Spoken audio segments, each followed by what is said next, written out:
पूज्य पिता के सहज सत्य परवार सुधाम धराधन को, चले राम सीता भी उनके पीछे चली गहनवन को। उनके पीछे भी लक्ष्मण थे, कहा राम ने तुम कहा, विनित वदन से उत्तर पाया तुम मेरे सर्वस्व जहां। कि 13 वर्ष व्यतीत हो चुके पर है मानो कल की बात, वन को आते देख हमें जब आर्त अचेत हुए थे तात। अब वह समय निकट ही है जब अवधि पूर्ण होगी वन की, किंतु प्राप्ति होगी इस जन को इससे बढ़कर किसी धन की। मुनि कन्याएं यश गाती हैं क्या ही पूर्ण पराक्रम के, आह आर्य ने विपिन राज में सुखपूर्वक सब जीते हैं। सिंह और मृग एक घाट पर आकर पानी पीते हैं। सी लगी देखकर प्रखर ज्योति की वह ज्वाला, निसंकोच खड़ी थी सम्मुख एक हास्य वदनी बाला। लक्ष्मण ने आगे क्या जवाब दिया उसको हम देखेंगे आगे की घटना में, यानी अगले अंश में। नमस्कार, मेरा नाम अनय कुमार सिंह। जैसा कि हम पंचवटी के पिछले भाग में देखे थे कि लक्ष्मण पहरा दे रहे थे और 13 वर्ष व्यतीत हो जाने के बारे में सोच रहे थे, तभी एक सुंदर युवती उनके सामने आकर खड़ी हो जाती है। लक्ष्मण थोड़े से आश्चर्यचकित होते हैं कि इतनी रात में यह युवती यहाँ कैसे, कौन है यह। मगर वह युवती पहले ही पूछ डालती है कि क्या तुम ये भी नहीं पूछ सकते कि मैं कौन हूँ, कहाँ से आई हूँ, मैं क्या चाहती हूँ। लक्ष्मण आगे क्या कहते हैं और आगे की घटना क्या है, आइए जानते हैं इस भाग में, यानी पंचवटी का यह दूसरा भाग है। तो चलिए शुरू करते हैं पंचवटी का भाग दूसरा। संभल गए थे अब तक लक्ष्मण, वो थोड़े से मुस्काए, उत्तर देते हुए उसे फिर निज गंभीर भाव लाए। सुंदरी मैं सचमुच विस्मित हूँ तुमको सहसा देख यहाँ, ढलती रात अकेली बाला निकल पड़ी तुम कौन कहाँ। पर अबला कहकर अपने को तुम प्रगल्भता रखती हो, निर्ममता निरीह पुरुषों में निसंदेह निरखती हो। पर मैं ही यदि पर नारी से पहले संभाषण करता, तो छिन जाती आज कदाचित पुरुषों की सुधुम परता। जो हो पर मेरे बारे में बात तुम्हारी सच्ची है, चंडी क्या कहूँ तुमसे मेरी ममता कितनी सच्ची है। सूरवीर कहकर भी मुझको तुम जो भीरू बताती हो, इसमें सूक्ष्मदर्शिता ही तुम अपनी मुझे जताती हो। भाषण भंगी देख तुम्हारी हाँ मुझको भय होता है, प्रमेद देख वन में यो मन में संशय होता है। कहूँ मानवी यदि मैं तुमको तो वैसा संकोच कहाँ, कहूँ दानवी तो इसमें यह लावण्य की लोच कहाँ। वन देवी समझू तो वह तो होती है भोली भाली, तुम्ही बताओ तुम कौन हो हे रंजित रहस्य वाली।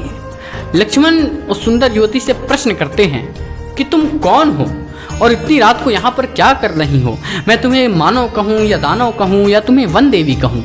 आश्चर्यचकित तो मैं भी हूँ तुम्हें देखकर कि तुम कौन हो। हे रहस्यमय युवती, तुम अपना परिचय बताओ कि तुम यहाँ पर क्या कर रही हो और तुम कौन हो। आइए देखते हैं उस रहस्यमय युवती ने अपना परिचय क्या दिया और कैसे दिया। केवल इतना कि तुम कौन हो, बोली वह हाय निष्ठुर कांत, हाँ यह भी नहीं चाहती हो क्या, कैसे हो मेरा मन शांत। सुंदर युवती कहती हो कि बस तुमने मुझसे ये पूछा कि मैं कौन हूँ, तुम ये नहीं पूछना चाहते कि मेरा मन शांत कैसे हो सकता है, मैं क्या चाहती हूँ। आगे वह सुंदर स्त्री कहती है, मुझे जान पड़ता है तुमसे आज चली जाऊंगी मैं, मुझे जान पड़ता है तुमसे आज चली जाऊंगी मैं, किंतु आ गई हूँ जब तब क्या सहज चली जाऊंगी मैं। समझो मुझे अतिथि ही अपना, कुछ आतिथ्य मिलेगा क्या, पत्थर पिघले किंतु तुम्हारा तब भी हृदय हिलेगा क्या। किया अधर दंसन रमणी ने, लक्ष्मण फिर भी मुस्काए, मुस्काकर ही बोले उससे, हे शुभ मूर्ति मई माए, तुम अनुपम ऐश्वर्यवती हो, एक अकिंचन जन हूँ मैं, क्या आतिथ्य करूँ लज्जित हूँ वनवासी निर्धन हूँ मैं। रमणी ने फिर कहा, मैंने भाव तुम्हारा जान लिया, जो धन तुम्हें दिया है विधि ने देवों को भी नहीं दिया, किंतु विराग भाव धारण कर बने स्वयं यदि तुम त्यागी, तो ये रत्ना भर वाण दूं तुम पर हे मैं बड़भागी। धारण करूं योग तुम साही भोग लालसा के कारण, पर कर सकती हूं मैं यूं ही विपुल विघ्न बाधा वारण। वो कहती है कि तुम बताओ तुम्हें क्या समस्या है, इस व्रत में किस इच्छा से तुम व्रती हुए हो बतलाओ। मुझ में वह सामर्थ्य है कि तुम जो चाहो सो सब पाओ, धन की इच्छा हो तुमको तो सोने का मेरा भूभाग, शासक भूप बनो तुम उसके त्यागो यह अंतिम विषम विराग। और किसी दुर्जय वैरी से लेना है तुमको प्रतिशोध, तो आज्ञा दो उसे जला दे काला नल समेरा क्रोध। प्रेम पिपासु किसी कांता के तपस्युक्त यदि खनते हो, सचमुच हो तुम भोले हो क्यों मन को यूं हनते हो। किसी हे हेतु संसार भार सा देता हो यदि तुमको ग्लानि, तो अब मेरे साथ उसे तुम एक और अवसर दो दानी। लक्ष्मण फिर गंभीर हो गए, बोले धन्यवाद धन्य ललना सुलभ सहानुभूति, निश्चय तुम में नृप कन्या साधारण रमणी कर सकती है ऐसे प्रस्ताव कहीं, पर मैं तुमसे सच कहता हूं मुझे है कोई अभाव नहीं। अब चिढ़ जाती है इस बात से कि जब वो कुछ है ही नहीं तो यहां पर तुम कर क्या रहे हो। वो कहती है युवती की, तो फिर किस निष्काम तपस्या करते हो तुम इस वय में, पर क्या पाप न होगा तुमको आश्रम के धर्म क्षय में। वृक्ष लगाने की ही इच्छा कितने जन ही रखते हैं, पर उनमें जो फल लगते हैं क्या उन्हें वो न चखते हैं।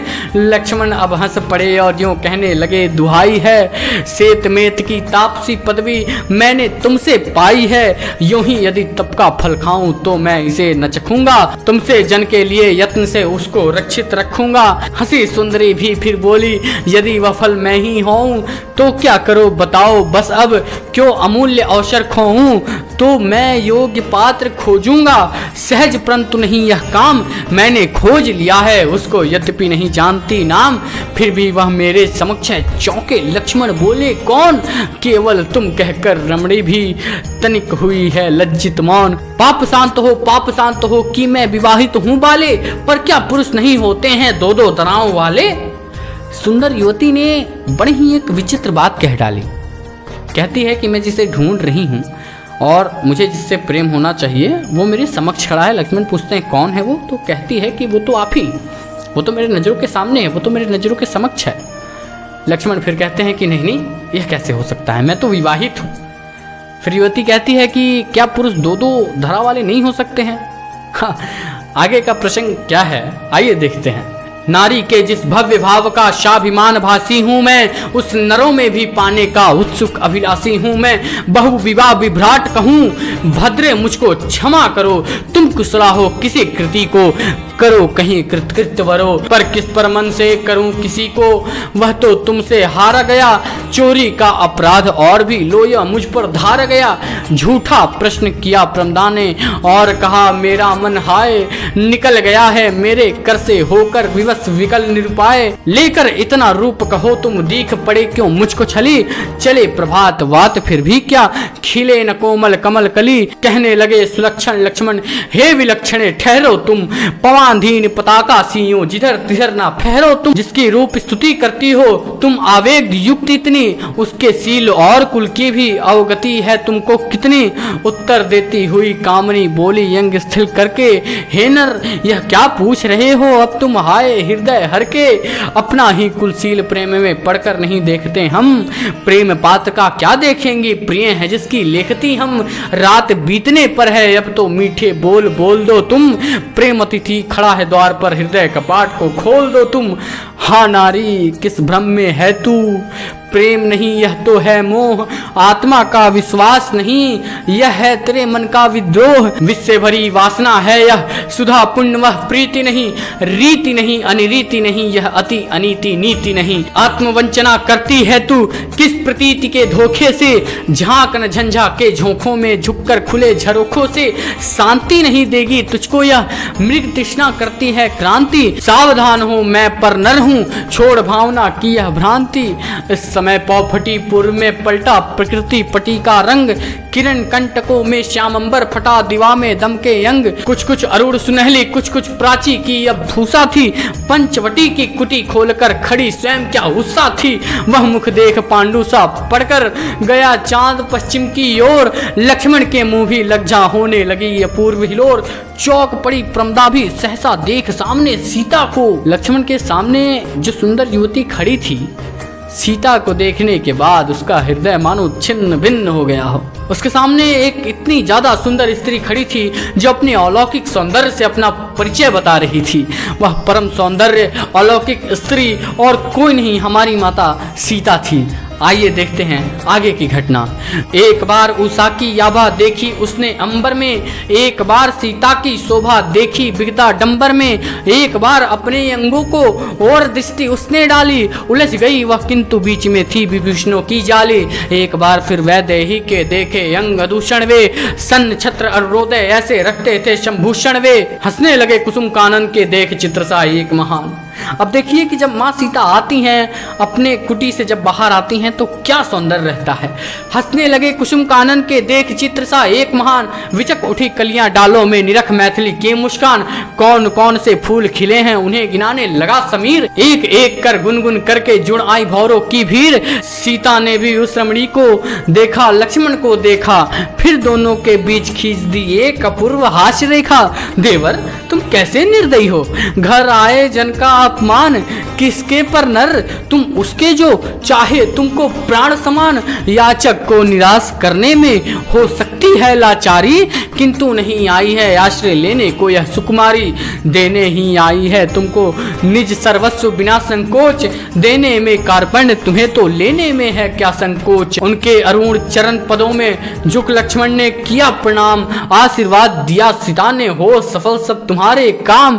और कहा सब बातें मैंने सुनी नहीं तुम रखना याद, कब से चलता है बोलो यह नूतन सूक रंभा संवाद। माता सीता ने देख लिया था कि लक्ष्मण के सामने एक सुंदर युवती खड़ी है। माता सीता को सब बात पता थी, फिर भी उन्होंने हास्य ठिठोली के खातिर देवर के सामने एक रेखा खींच डाली और कही यह प्रेम संवाद कम से हो रहा है, ये प्रेम भरी बातें कब से कर रहे हो तुम दोनों। और उसके बाद क्या होता है आइए हम उस घटना को देखते हैं। बोली फिर उस बाला सेवे सुस्मिता पूर्वक वैसे ही, अजय खिन्न तुम ना हो, हमारे देवर ही हैं ऐसे ही। घर में ब्याही बहू छोड़कर यहाँ भाग आए हैं ये, इस वय में क्या कहूँ यहाँ क्या विराग लाए हैं ये। किंतु तुम्हारी इच्छा है तो मैं भी उन्हें मनाऊंगी, रहो यहाँ तुम अहो तुम्हारा वर मैं इन्हें बनाऊंगी। पर तुम हो ऐश्वर्यशालिनी हम दरिद्र वनवासी हैं, स्वामी दास स्वयं है हम निज स्वयं स्वामिनी दासी हैं। पर करना होगा ना तुम्हें कुछ, सभी काम कर लूंगी मैं, परिवेशन तक मृदुले करो से तुम्हें न करने दूंगी मैं। हाँ पालित पशु पक्षी मेरे तंग करे यदि तुम्हें कभी, उन्हें क्षमा करना होगा तो कह रखती हूँ इसे अभी। रमणी बोली रहे तुम्हारा मेरा रोम रोम सेवी, कहीं देवरानी यदि अपनी मुझे बना लो तुम देवी। सीता बोली वन में तुमसी एक बहिन यदि पाऊंगी, तो बातें करके ही तुमसे मैं कृतार्थ हो जाऊंगी। इस भामा विषयक भाभी को अवदित भाव नहीं मेरे।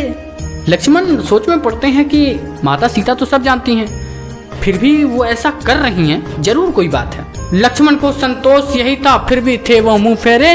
बोल उठे अब इन बातों में क्या रखा है हे भाभी, इस विनोद में नहीं दिखती मुझे मोद की आभा भी। तो क्या मैं विनोद करती हूँ, बोली उनसे वैदे ही, अपने लिए रक्षित हो तुम क्यों होकर भी भ्रात स्नेही। आज उर्मिला की चिंता यदि तुम्हें चित्त में होती है, वह विरहणी बैठी मेरे लिए निरंतर रोती है। तो मैं कहती हूँ वह बहिन न देगी तुमको दोष, तुम्हें सुखी सुनकर पीछे भी पावेगी सच्चा संतोष।